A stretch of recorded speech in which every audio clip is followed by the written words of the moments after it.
O terremoto, seguido de tsunami e mais as avarias em centrais nucleares, levaram o Japão a uma situação caótica nos últimos dias, apesar da decantada organização e disciplina japonesas. Inúmeras entidades se mobilizaram para enviar recursos até aquele país, onde vive e trabalham mais de uma centena de milhares de brasileiros. O deputado Junji Abe, do DEM de São Paulo, vai falar um pouco sobre essas questões todas.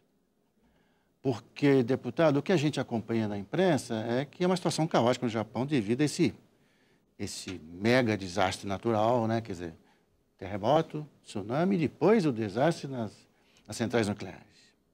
E a gente viu muita gente aqui no Brasil, a gente percebeu, se mobilizando, tentando pensar, organizar como vamos mandar ajuda ao Japão. E nessa hora é até difícil mandar ajuda, né? É difícil às vezes, porque você não sabe como é que está a situação lá. Exatamente. O que o senhor diria para as pessoas, as entidades que querem colaborar com o Japão nesse momento? Tá. Nima, em primeiro lugar, agradecer essa oportunidade, muito rica em termos de algumas alternativas que nós, povo brasileiro, podemos estar atentos para ajudar. E eu parto do princípio que, em se tratando de nós brasileiros e brasileiras, sempre tivemos, assim, a flor da pele, a vontade de ajudar o próximo. Uhum. Aí, recentemente, Rio de Janeiro, para não dizer Santa Catarina, Paraná, todas as catástrofes, todos nós, num exato momento da tragédia, já nos colocamos a campo. No caso do Japão, apesar de ser sucessivas catástrofes, essa foi grande, né? Só de a gente verificar que as cidades costeiras de toda a região nordeste do Japão foram praticamente destruídas, a gente vê a magnitude do terremoto. E, lamentavelmente, entre o terremoto e o tsunami, não deu tempo para a população se afastar um pouco mais para as partes elevadas.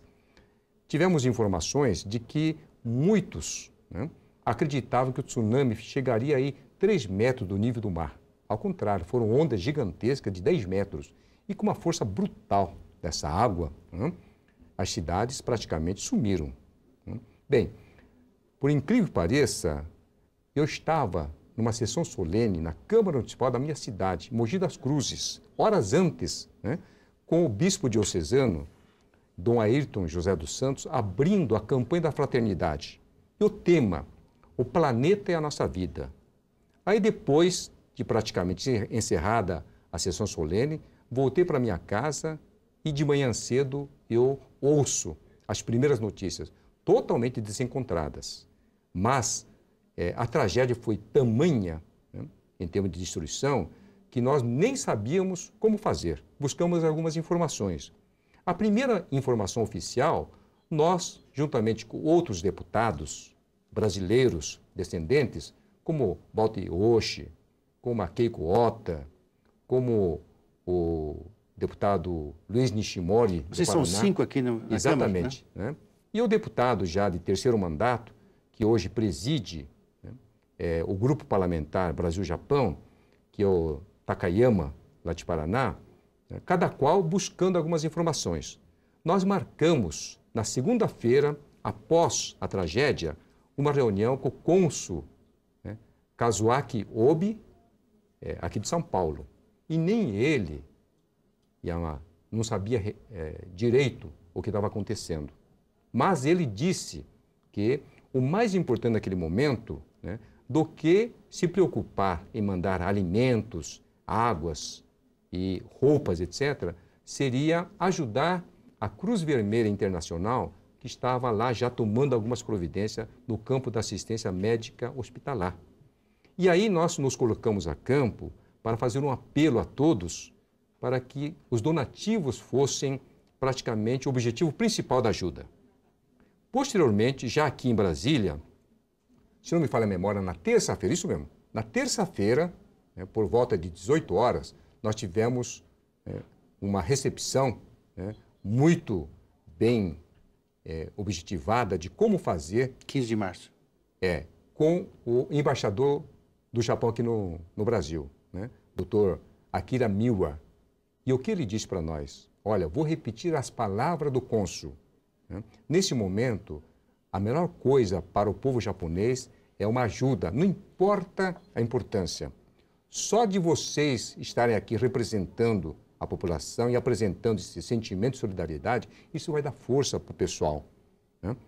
E aí, incontinente, né, no dia seguinte, nós estivemos com o ministro aqui do Itamaraty, Mauro Holanda, e ele já tinha recebido orientação do Ministério das Relações Exteriores do Japão para que a Cruz Vermelha tinha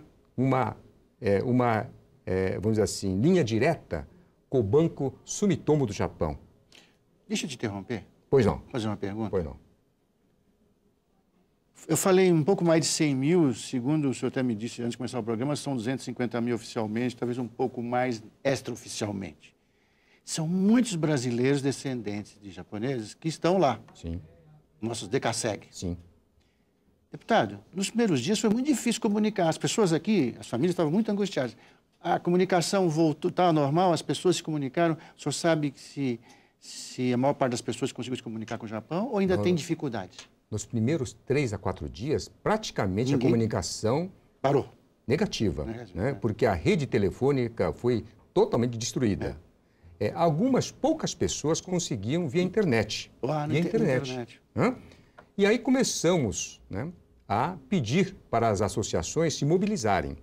A Sociedade Brasileira de Cultura Japonesa, sediada em São Paulo, que é a maior entidade representativa, né, dos ditos comunidade Nikkei, se colocou em campo, abriu contas no Santander, no Bradesco, e aí, em seguida, tantas outras entidades abriram contas.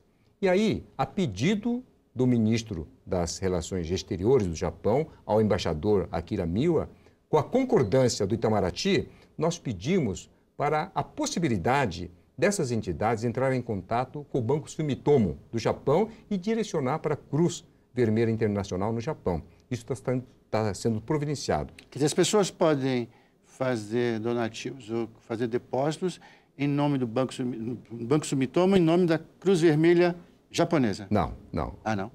Vamos ser bem assim claros, né? As entidades estão recolhendo os donativos, né? Essas entidades devem entrar em contato com o Banco Sumitomo, que representa os interesses da Cruz Vermelha japonesa, tá certo? Lá no Japão. Lá no Japão. E aí vai canalizando os donativos diretamente. Agora, o que eu queria dizer nesse momento, né, que as palavras, seja do cônsul, como também do embaixador do Japão aqui no Brasil, foram assim muito emotivas para nós.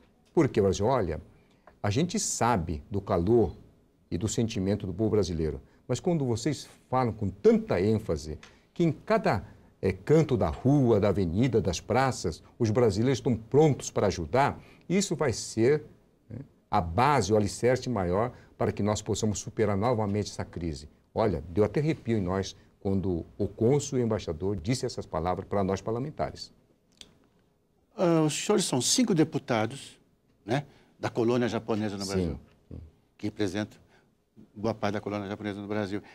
Os senhores pensam em ir ao Japão quando a situação estiver um pouco mais normalizada? Os senhores pensam em uma comitiva ou ida isolada para lá? Olha, a primeira reação nossa era realmente nós encaminharmos ao Japão, presencialmente, para tentar não só mostrar a solidariedade do nosso povo, mas fazer alguma coisa. Mas, né, as autoridades japonesas, né, nos informaram que o momento não era adequado para isso. Por quê? Em função, né, do vazamento da radioatividade lá da usina nuclear de Fukushima, até as forças, né, de ajuda aos desesperados, né, familiares perdidos, né, praticamente estavam com problemas de restrição, da restrição aérea, em primeiro lugar. Daí a razão de, mais uma vez, nós ainda continuarmos pedindo, né, para as entidades da comunidade nipo-brasileira que a melhor coisa é aquilo que as autoridades japonesas e brasileiras estão nos orientando. Donativos, né, para enviar ao Japão através da Cruz Vermelha Internacional. Deputado João Giave, nosso tempo acabou, infelizmente. E espero que o senhor tenha deixado aqui essa comunicação a todos que querem colaborar, né, nessa situação difícil lá no Japão. Muito obrigado pela sua vinda. Muito obrigado. Eu agradeço e dizer, com tantas coisas que acontecem em vários cantos do mundo, mais uma vez, nós brasileiros precisamos dar graças a Deus de termos essa pátria maravilhosa. Merece todo o respeito e o amor de todos nós brasileiros. Muito obrigado. E para você que ficou com a gente até agora, tchau e até a próxima.